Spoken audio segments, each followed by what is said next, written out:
الانتفاع والإفادة والاستفادة والحث على تمسك بكتاب الله وسنة رسول الله صلى الله عليه وسلم ودعاء إلى الهدى والدلالة على الخير ابتغاء مرضاته وقربه وثوابه وحسن الخاتمة مع اللطف والعافية وصلاح العاقبة.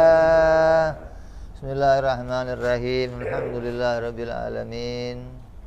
Wa bihi nasta'inu ala umuri dunya waddin. Wassalatu wassalamu ala Rasulillah Sayyidina wa habibina wa syafi'ina wa maulana Muhammadin sallallahu alaihi wa ala alihi wa sahbihi ajma'in. Amma ba'du. Qala musanniful kitab Habibul Imam Hadratus Syekh Salim Ibn Sumair Al-Hadrami rahimahullah wa sahibu syarhuha Imam Nawawi Al-Bantani rahimahullah wa ghafara lahu wa liwalidayhi wa nafa'ana bihima fid darain. Allahumma aftah qulubana futuhal arifin wa bihidmatika wansur alaina birahmatika ya arhamar rahimin. Ila anqal, segala puji bagi Allah, salawat salam kita haturkan kepada Rasulullah. Hari ini kita mulai membahas kitab yang baru, yaitu Safinatun Najah. Kita akan baca pula syarahnya, yaitu Kashifatus Sajaa. Safinatun Najah ini ditulis oleh seorang syekh yang meninggalnya di tanah Betawi. Aslinya Hadramut, tapi meninggal di tanah Betawi, dikubur di Tanah Abang. Namanya Syekh Salim bin Sumair Al-Hadrami, yang mengarang sebuah kitab judulnya Safinatun Najah, yang artinya adalah perahu keselamatan.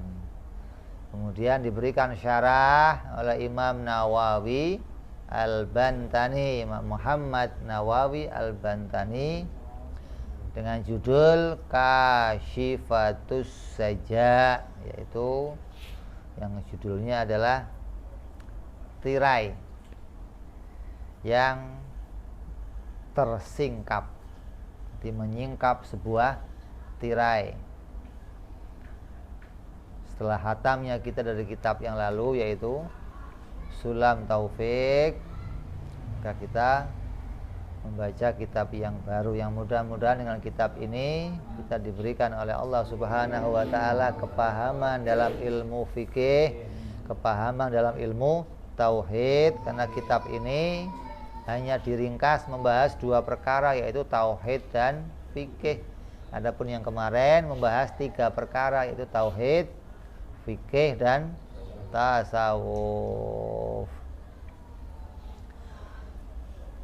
Kita mulai. Bismillahirrahmanirrahim.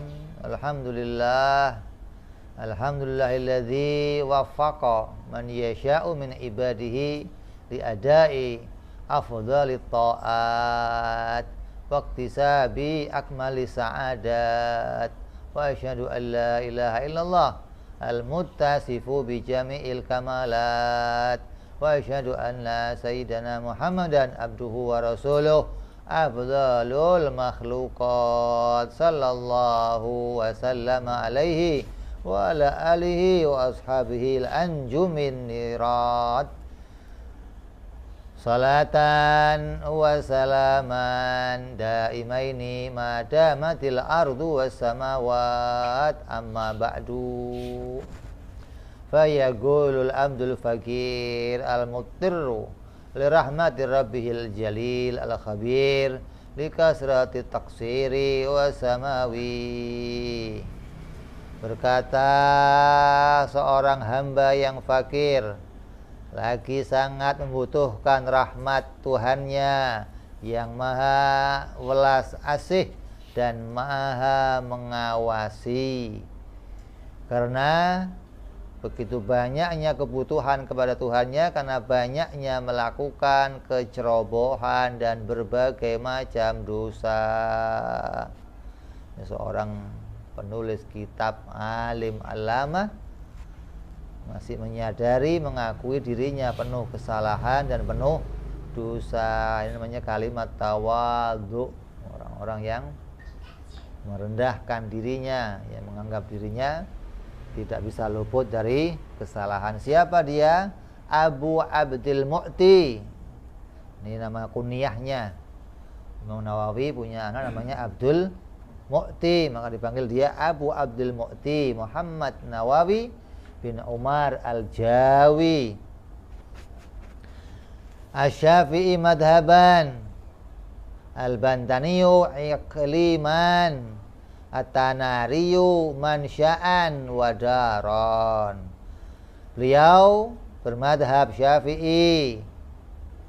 Beliau bertinggal di wilayah Bantan dan beliau tumbuh dari daerah Tanara yang merupakan tempat berkembang hidup dan merupakan rumah beliau. Ghafarallahu dzunubahu wa satara fid daraini uyubahu, amin. Mudah-mudahan beliau senantiasa mendapatkan ampunan atas dosa-dosanya dan Allah menutupi aib-aib beliau di negeri dunia dan akhirat, amin ya rabbal. Hadhihi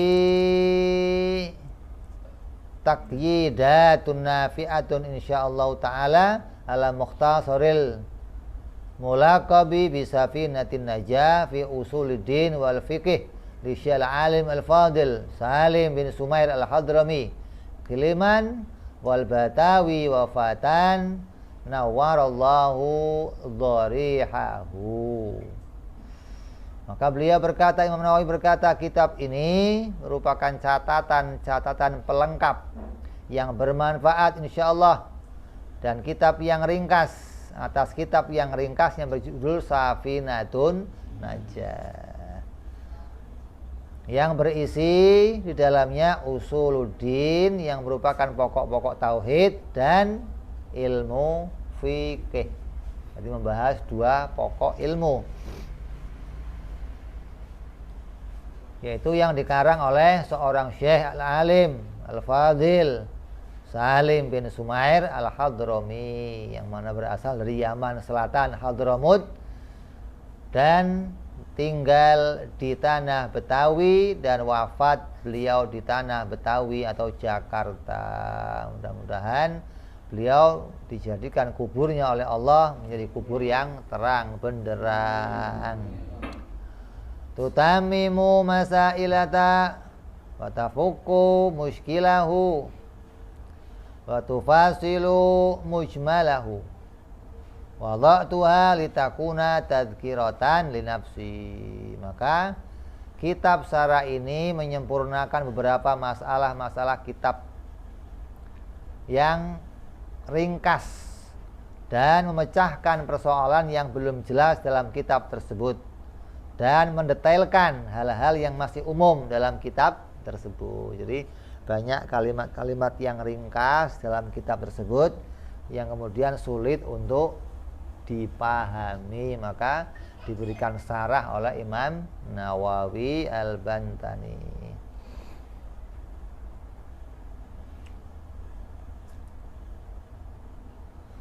Maka Imam Nawawi menyusun kitab ini agar menjadi mudah sebagai peringatan untuk diriku, kata Imam Nawawi, dan bagi peringatan bagi orang-orang yang ceroboh sepertiku dari anak-anak yang sejenisku, insyaallah.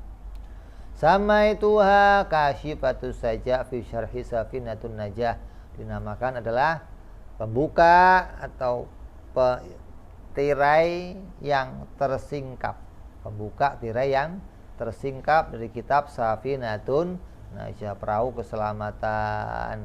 Wa awdahtuhu bitarajumi bitafsili wa ghairi iktidaan bi kitabillahi ta'ala fi kaunihi mutarajjaman mufassalatan suratan.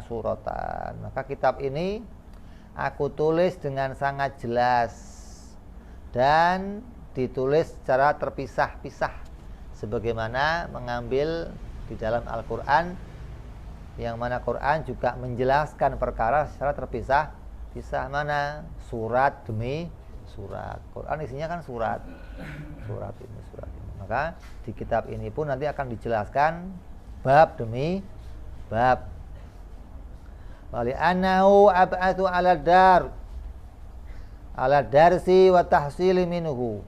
Karena sungguhnya hal itu dapat lebih mendorong untuk dipelajari dan mudah mendapatkan ilmu pengetahuan. Wa akhamtu fihi faslasiyam, dan aku berusaha semaksimal mungkin mengupas dalam kitab ini fasal dalam bab puasa. Maka akan dijelaskan panjang lebar nanti bab puasa, begitupun bab sholat dan yang lain-lainnya, insya Allahu ta'ala. Yazidan naf'a alal awami bi'aunil malikil alam, yaitu menambahkan kemanfaatan bagi orang-orang awam dengan pertolongan Allah sang raja yang merajai dan maha mengetahui. Wa ja'altuhu kahayatil matani ma syarhi fi musyabakati litawafiqa suratul far'i suratul asli fa inna syaratal murafaqati al muwafaqah. Maka aku membentuk kitab ini sama seperti kitab matannya. Nas'aluhu subhanahu wa ta'ala tabaraka wa ta'ala ayu'inana ala ikmaliha wa yuyassira la asbaba fi iftitahiha wa ikhtinamiha. Kami mohon kepada Allah subhanahu wa ta'ala agar dia berkenan menolong kami untuk menyempurnakan kitab ini dengan kemudahan di berbagai sebab dalam memulainya dan di dalam mengakhirinya. Wa ma hamalani ala jam'iha illa raja'u da'wati rajulin salihin yantafi'u minhu bimas'alati faya'uda tanfa'uha alayya fi qabri. Imam Nawawi, dan tidak ada yang membawaku untuk menghimpun kitab ini kecuali mengharapkan doa orang-orang soleh yang meraih manfaat dari kitab ini. Kata beliau, saya ini ngarang kitab ini harapannya apa? Mudah-mudahan yang baca bisa paham terus jadi orang soleh. Ketika jadi orang soleh, terus dia doain saya dan akan jadi manfaat untuk saya di dalam kubur saya nanti. Sebagaimana li hadisi sallallahu alaihi wasallam, sebagaimana sabdanya Rasulullah, idza mata ibnu Adam in qata'a amaluhu illa min salas. Apabila mati anak Adam, anak cucu Nabi Adam, maka terputuslah amalnya kecuali 3, yaitu shadaqatin jariyatin au ilmin yuntafa'u bihi au waladin sholihin yad'ulah. Yang pertama sedekah jariyah, yang kedua ilmu yang bermanfaat, yang ketiga anak yang soleh yang mendoakan. Wa ana wa in kuntu lastu ahlan li hadza sya'ni wal hali qasadtu tashabbuha birrijali li afuza bi suhbati iyahum. Dan aku meskipun bukanlah orang yang layak untuk hal yang positif dan perilaku yang baik ini, namun aku bermaksud menyerupakan diriku dengan orang-orang pilihan tersebut. Ini orang-orang tawadhu itu.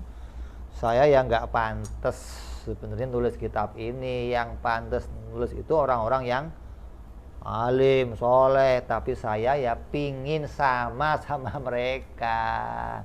Maka saya tulis kitab ini agar saya sama kayak orang alim. Ini tawadhunya luar biasa.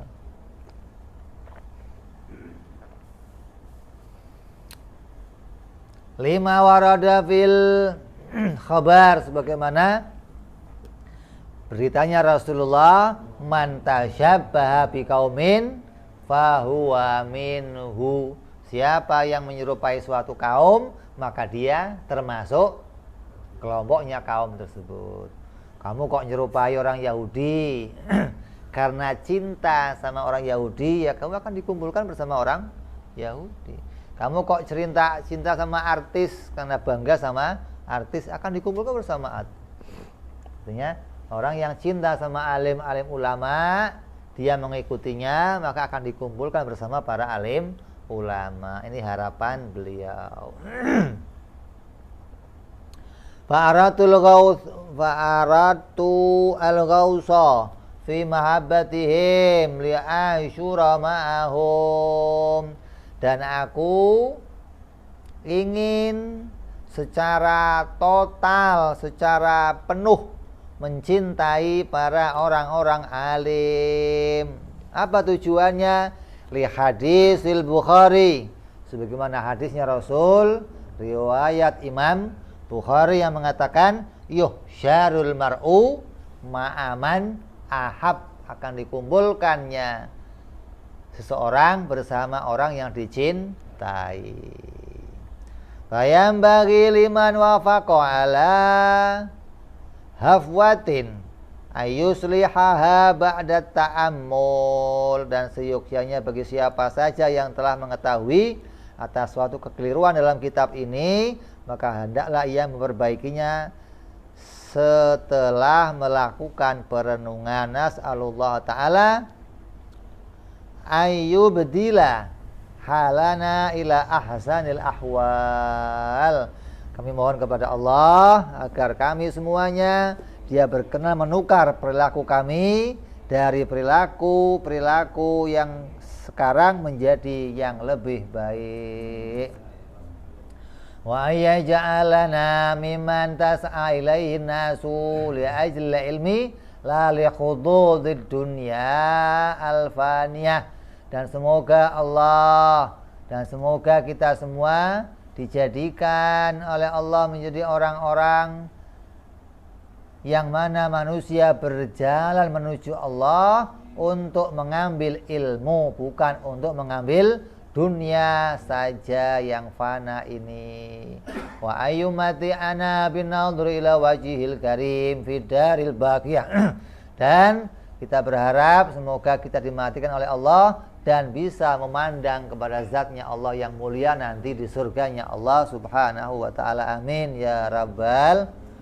Qala musannif rahimahullahu ta'ala, bismillahirrahmanirrahim. Perkataan musannif yaitu Syekh Samir Syekh Salim bin Sumair. Beliau memulai kitabnya dengan Bismillahirrahmanirrahim. Semua kitab begitu, dimulai pakai Bismillah. Bikulli ismin min asma'i dzatil a'la al-mausufi bikamalat al-af'al au bi iradatihi dzalika wa alifu mutabarrikan au musta'inan. Bikulli ismin, dengan semua nama-nama Allah, nama-nama zat yang tinggi, yang bersifatan dengan sifat kesempurnaan. Aku mulai kitabku ini, atau atas iradahnya Allah, aku mulai kitabku ini. Atau aku menulis kitab ini mutabarrikan, musta'inan, mencari keberkahan atau mencari pertolongan Allah subhanahu wa ta'ala. Fasarahu bidzalika Syekhuna Ahmad Ad-Dimyati fi khasyatihi ala usulil fiqhi. Maka ini tafsirnya secara ringkas bismillah yang ditafsirkan oleh Syekh Ahmad Ad-Dimyati dalam kitab usul fikihnya. Ini orang yang memulai mulai sesuatu pakai bismillah itu harus di hatinya dihadirkan maknanya, bukan hanya disebutkan saja kalimatnya, tapi harus maknanya dihadirkan. Apa makna bismillah yang ada pada kalamnya kita? Oh, yang ada kalamnya kita maknanya adalah aku memulai pekerjaanku dengan bismillah, dengan menyebut nama Allah agar mendapatkan keberkahan. Aku mulai perbuatanku menulis kitab ini dengan nama Allah agar mendapatkan pertolongan. Aku memulai menulis kitab ini dengan bismillah agar mendapatkan pahala. Ini harus dihadirkan.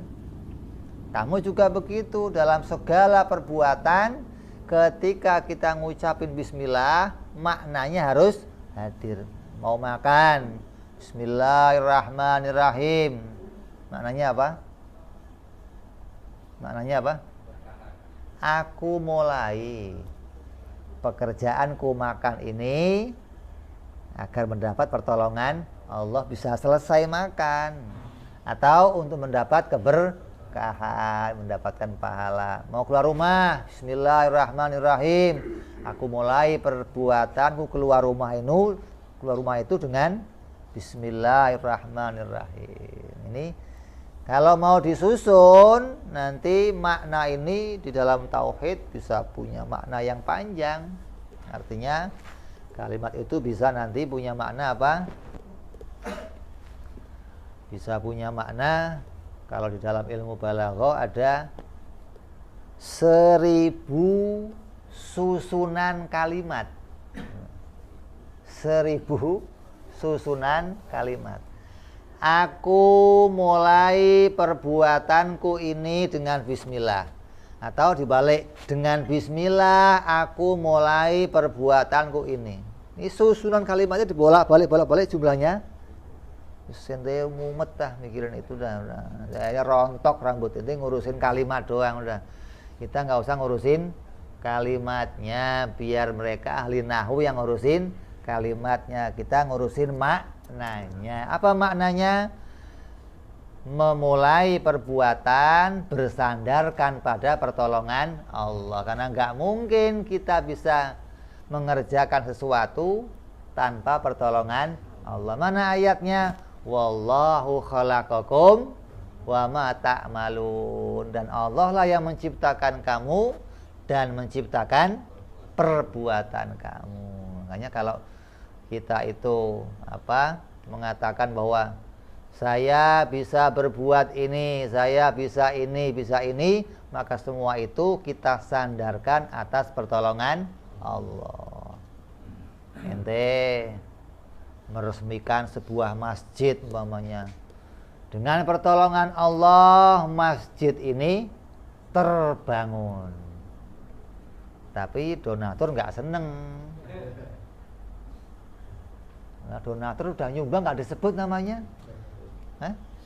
Kalau ente nyebutnya dengan pertolongan donatur masjid terbangun, ente menggembirakan hati donatur, tapi hukumnya haram, meninggalkan pertolongan Allah.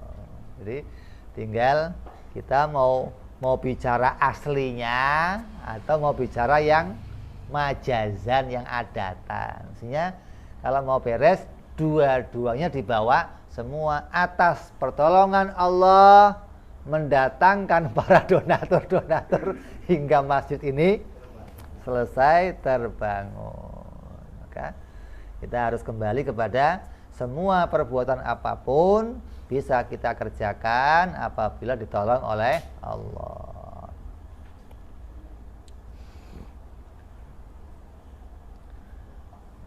Ibtida'al musannifu bi kitabahu bi basmalati iktidaan bil kitabil aziz fil iktida'i biha ay fil lauhil mahfudhi au ba'da jam'ihi wa tartibihi fil mushaf.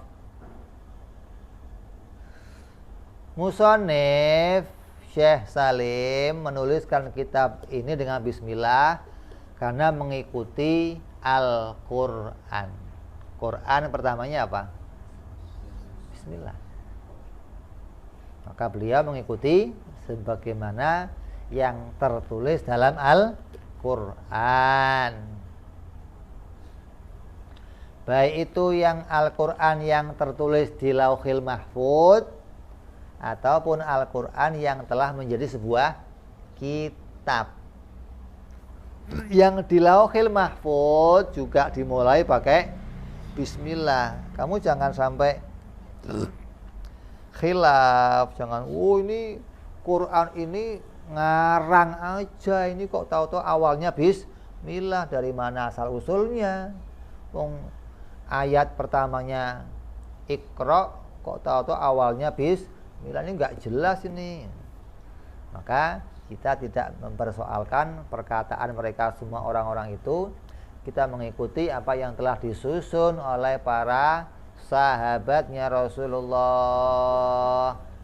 Karena sahabat Rasul menyusun Al-Qur'an ini mengikuti apa yang menjadi kalamnya Rasulullah. Rasulullah melihat yang di Lauhil Mahfudz tersusun ya dengan bismillahirrahmanirrahim, maka diawali kitab ini pakai bismillah. Walaupun turunnya ayat enggak harus bismillah. Kayak gini gambarannya. Kamu mau bangun rumah. Mau bangun rumah itu yang pertama dibangun apanya? Pondasi. Bahannya pondasi apa? Batu kali. Apalagi? Rayam. Apalagi? Semen. Ya. Tapi ketika kamu beli ke material, yang datang duluan genteng, boleh nggak?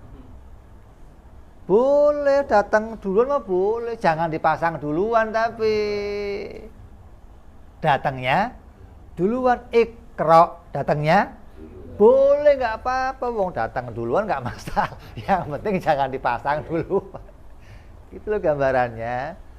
Jadi Al-Qur'an kok awalnya Iqra, tapi kok yang terjadi kok sama kayak ente.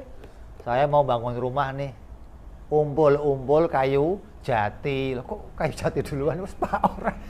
Yang penting saya kumpulin dulu kayu jatinya, nanti sudah kumpul semua baru ngumpulin bata, ngumpulin genteng, ngumpulin batu kali, baru beli semen, cakaraya, baru mulai. Kalau mau mulai bagaimana? Ya yang urut. Gali dulu, cakaraya masukin, dicor, batu kali masuk, sampai genteng nanti belah. Enggak, saya mau masuk genteng dulu. Lah masangnya gimana genteng?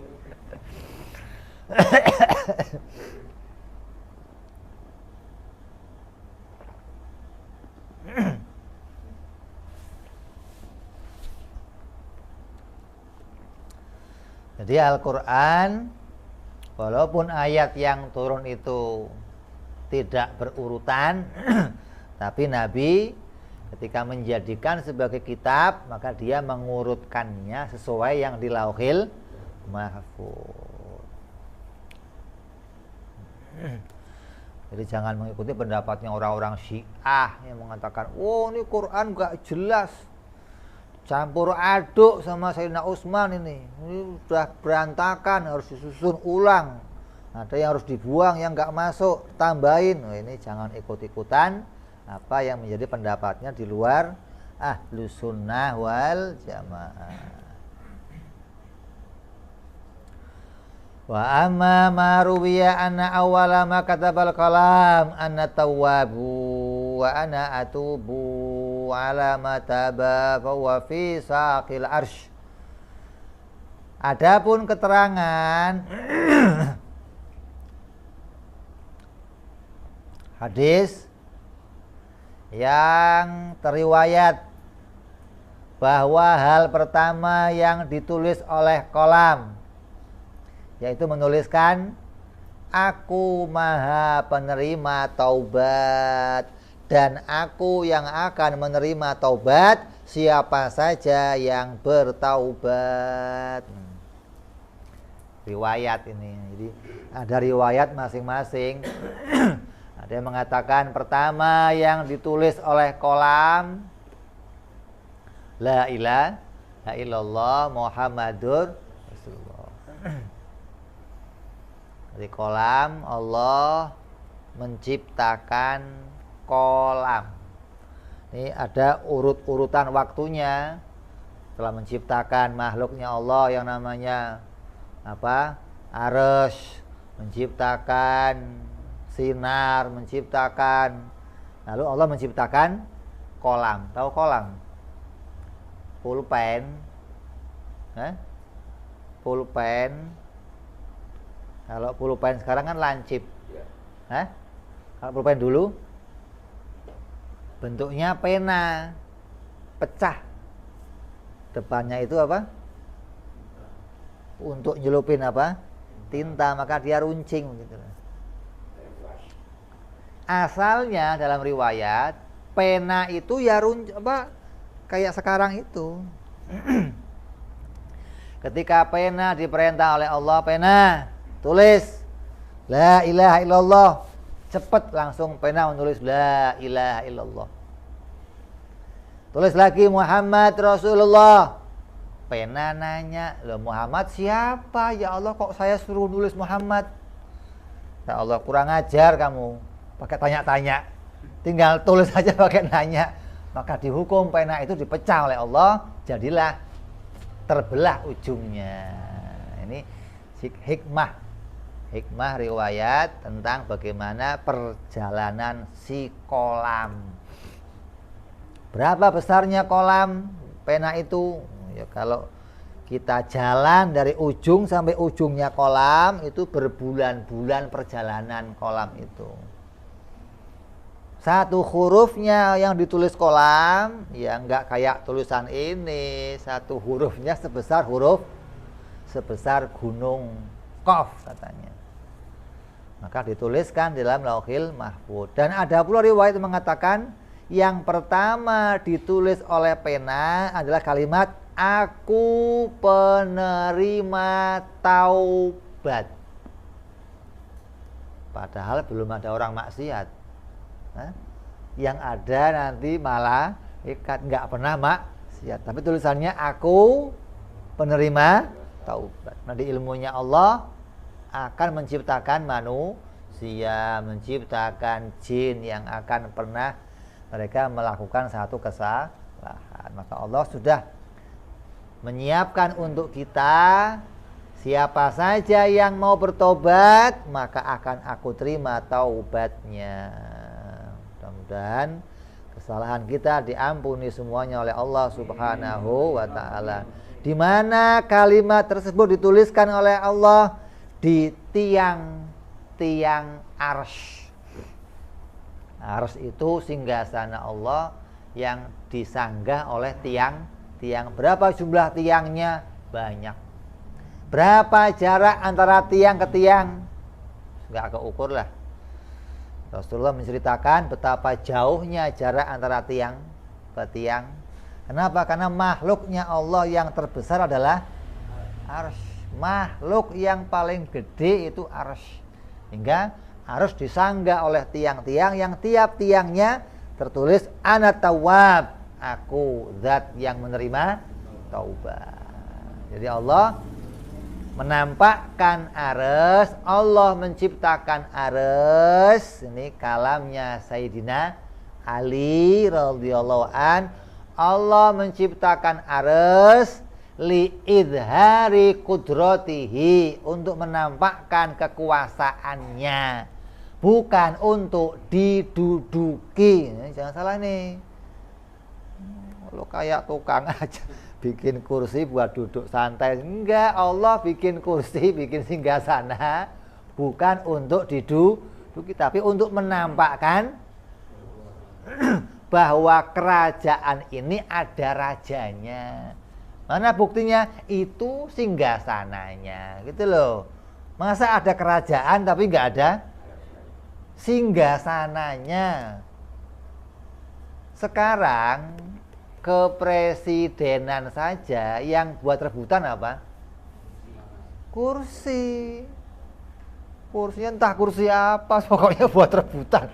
Rebut sana rebut sini. Kursi itu mahal. Maka Allah bikin singgasana untuk menampakkan kekuasaannya Allah. Jangan sampai mengatakan Allah menciptakan singgasana untuk diduduki. Siapa yang mengatakan? Qalal Imam Syafi'i radhiyallahu an. Siapa yang mengatakan Allah duduk di kursi, maka fahuwa kafir. Dia orang yang dihukumi kafir. Artinya ditafsiri apa? Yang mengatakan bahwa Allah duduk di kursi seperti saya duduk di kursi, maka dia kafir.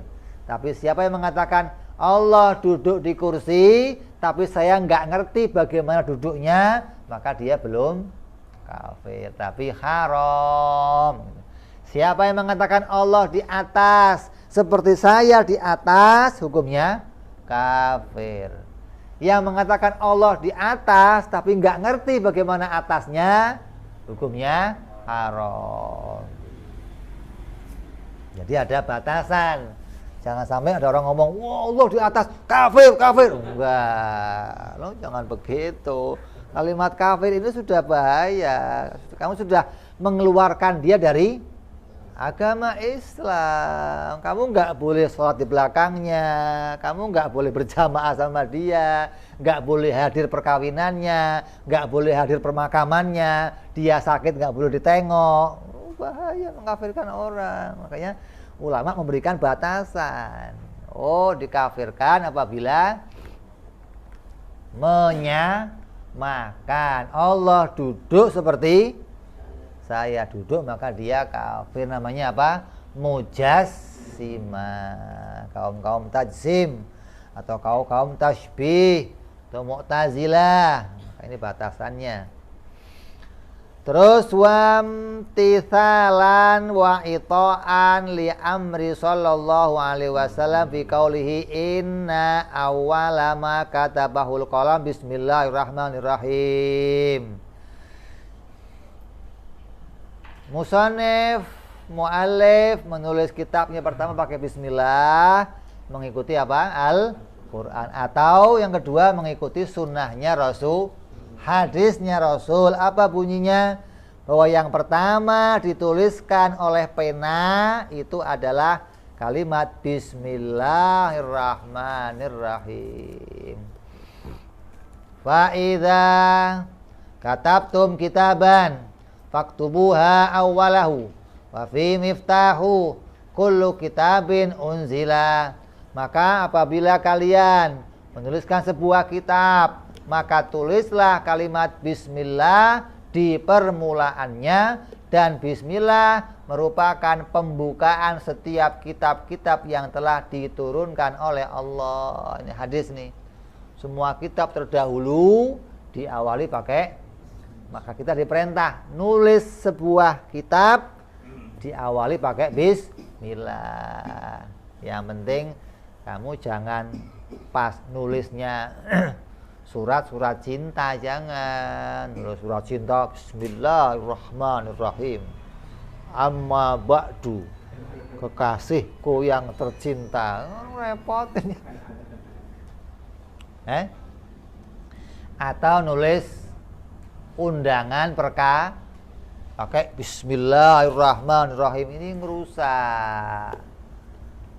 Ini kan perkara agama, Beb, kasih bismillah. Ya tapi enggak begitu. Kalau kamu tahu penerimanya itu akan merawat surat kamu, boleh kamu pakai bismillah. Saya tanya, kalau kamu dapat undangan Setelah kamu baca, kamu apain? Simpen. Gak ada orang mau ngerawat undangan, gak ada. Kalau kumpulin undangan dari fulan. Ada. Kira kolektor. Kalau perangko masih penting ada perangkonya. Diambil perangkonya dikoleksi. Ini kalau udah enggak, makanya saya punya kakek dulu kalau dapat undangan, disobek bismillahnya, taruh disimpan, yang ini dibuang. Nih buat lo tuh. Yang penting bismillahnya disimpan. Kenapa? Menjaga kemuliaan lafaz-lafaz Allah Subhanahu wa taala. Terus walama nazala alayya Jibrilu biha a'adaha salatan. Maka tatkala malaikat Jibril, kata Rasulullah, datang kepadaku dengan membawa bismillah, maka ia mengulangi kalimat itu 3 kali. Yang disunahkan bacanya 3 kali. Wa qala iyalaka wali ummatika famurhum la yad'uha fi syai'in min umuriha. Dan malaikat Jibril berkata, bismillah itu untuk engkau wahai Nabi Muhammad, dan untuk umatmu wahai Nabi Muhammad. Maka perintahkanlah mereka untuk membaca bismillah. Jangan mereka meninggalkan bismillah di sesuatu dari segala urusan mereka. Ini kata malaikat Jibril, pesannya kepada Rasulullah. Terus fa ini, kata malaikat Jibril, lam ada hator fata ainin. Maka aku tidak pernah meninggalkan kalimat bismillah sekejap mata pun. Mau ngapain aja bismillah, bismillah, bismillah, bismillah. Ya nggak usah kenceng-kenceng, bismillah, nggak usah. Pokoknya kamu baca untuk diri kamu aja. Mentang-mentang biasa bismillah, orang di kupingnya orang Bismillahirrahmanirrahim.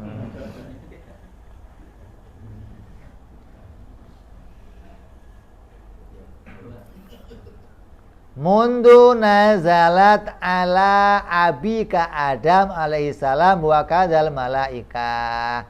Aku tidak pernah meninggalkan bismillah sekejap pun, kata malaikat Jibril, sejak kalimat bismillah diturunkan kepada bapakmu Nabi Adam alaihissalam, dan begitu pun kepada para malaikat-malaikat yang lain. Ini riwayat yang kedua, kenapa musonif memulai pakai bismillah. Yang pertama karena ikut susunan Al-Quran, yang kedua ikut hadisnya Rasulullah Sallallahu Alaihi Wasallam.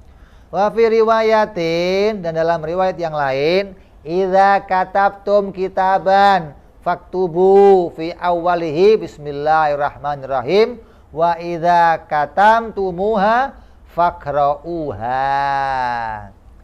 Dalam hadis yang lain dikatakan, apabila kalian menuliskan kitab, maka tulislah oleh kalian kitab itu pada awalnya bismillahirrahmanirrahim.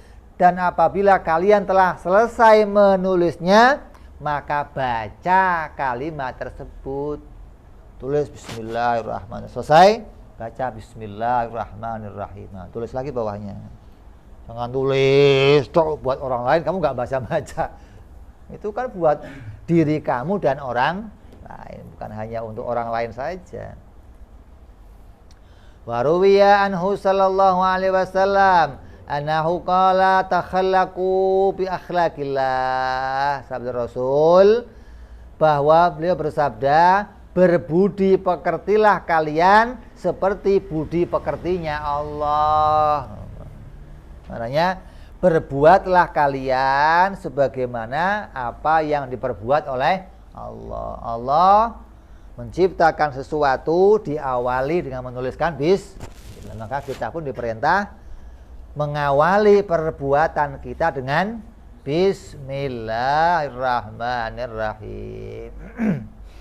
Wala syakka anna adatahu ta'ala fi ibtida'i kulli suratin ibtida'an bi basmalati siwa bara'ata fanahnu ma'muruna bihi. Maka Allah Subhanahu wa taala dalam Al-Qur'an setiap surat yang diturunkan semuanya pakai bis kecuali apa? Kecuali surat At-Taubah. Maka perintahkanlah manusia dengan bismillah, dengan menuliskan bismillah. Wa amalan bihadisin Abi Dawud wa ghairihi. Maka ada pula satu hadis riwayat Imam Abu Dawud dan yang lainnya. Hadis tersebut bunyinya kullu amrin dzibalin la yubda'u fihi bi bismillahirrahmanirrahim fa huwa abtar au aqta au ajdam.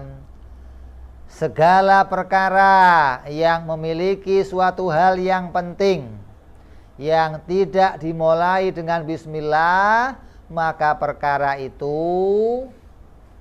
bagaikan makhluk yang terpotong ekornya, terpotong tangannya, atau terpotong ujung jarinya. Maknanya hilang kebaikannya, hilang pahalanya, kurang pahalanya, atau hilang keberkahannya. Makanya jangan sampai kita tinggalkan membaca bismillah di dalam amal-amal yang baik. Maka ditafsirkan di sini amal baik itu yang bagaimana? Al-walbal asyarafu wal adhamatu awil halu wa sya'nu alladhi yuhtamu bi syar'an.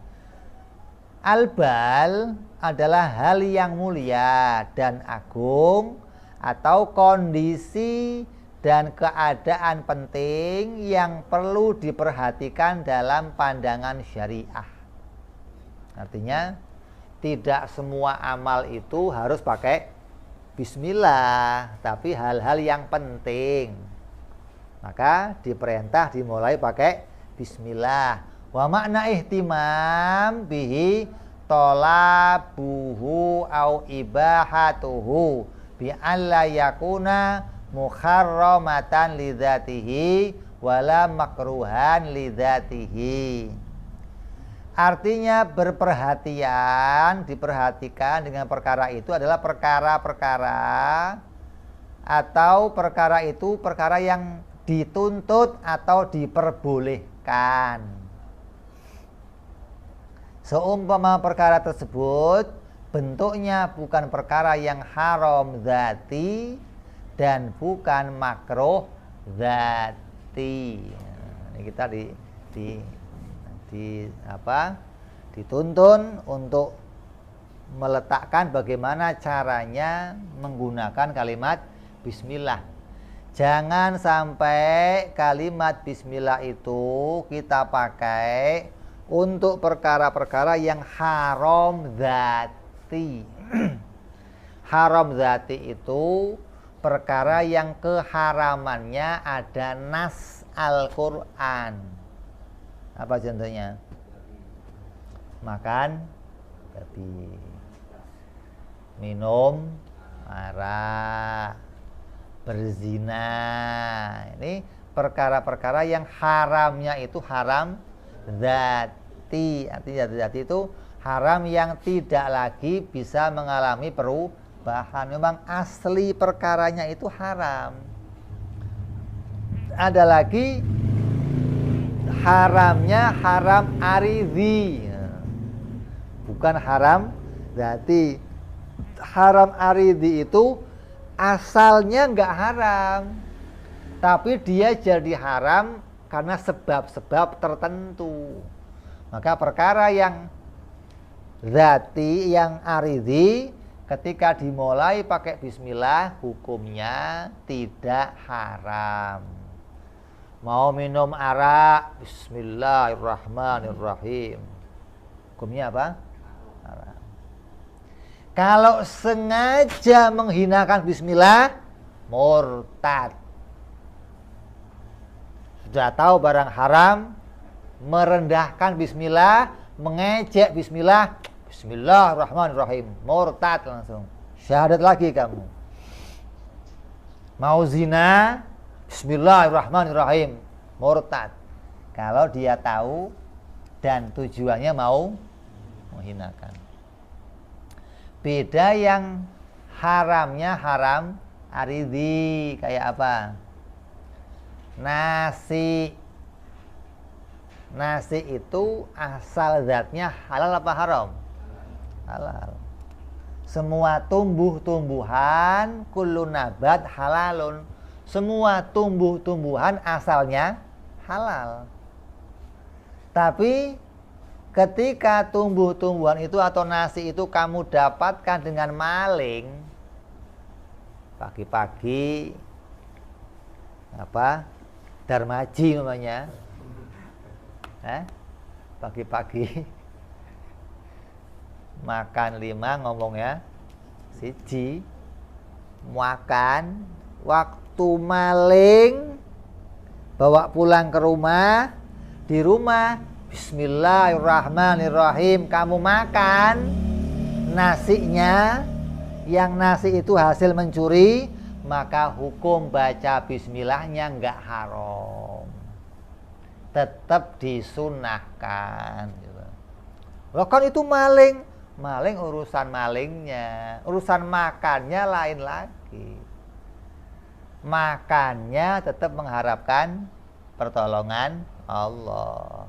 Kamu pakai bajunya nyolong, waktu kamu pakai bismillahirrahmanirrahim, ini enggak haram bismillahnya. Kenapa? Karena baju asalnya adalah halal, asalnya adalah bukan haram dzati. Jadi semua yang haramnya itu aridhi, maka ketika diucapkan bismillahnya tidak ikut haram. Tapi kalau haramnya haram dzati, kamu pakai bismillah untuk permulaannya, maka bismillahnya menjadi haram, kecuali kamu tahu dan menghinakan, maka itu enggak haram tapi murtad. Begitupun perkara-perkara yang makruh dzati. Makruh dzati kayak apa contohnya? Makan sesuatu yang meninggalkan bau di mulut, teh, jengkol. Maka apapun yang makruh dzati, ketika kamu baca bismillah, maka bismillahnya juga makruh. Tapi yang makruhnya aridhi, ketika dibacakan bismillah, maka bismillahnya tidak ikut makruh. Jadi ini berlakunya hanya pada yang haram dzati dan yang makruh dzati. Ini kita harus bisa misahin ini. Kalau nggak bisa misahin nanti dianggap semua bismillah itu hanya boleh pada perkara yang baik. Dia nggak tahu ukuran baik itu apa gitu loh. Baik di situ yang penting bukan haram dzati dan bukan makruh dzati.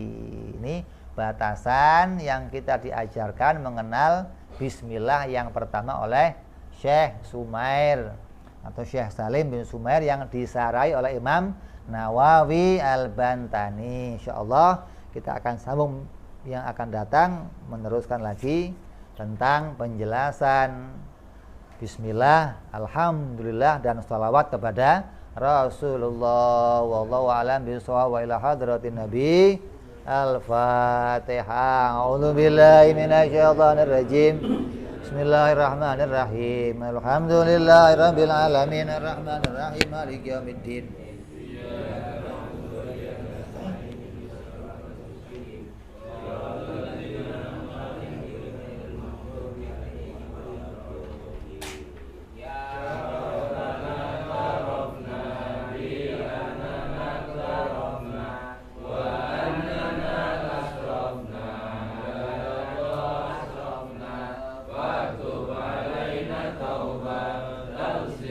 Kulli hauba, wastu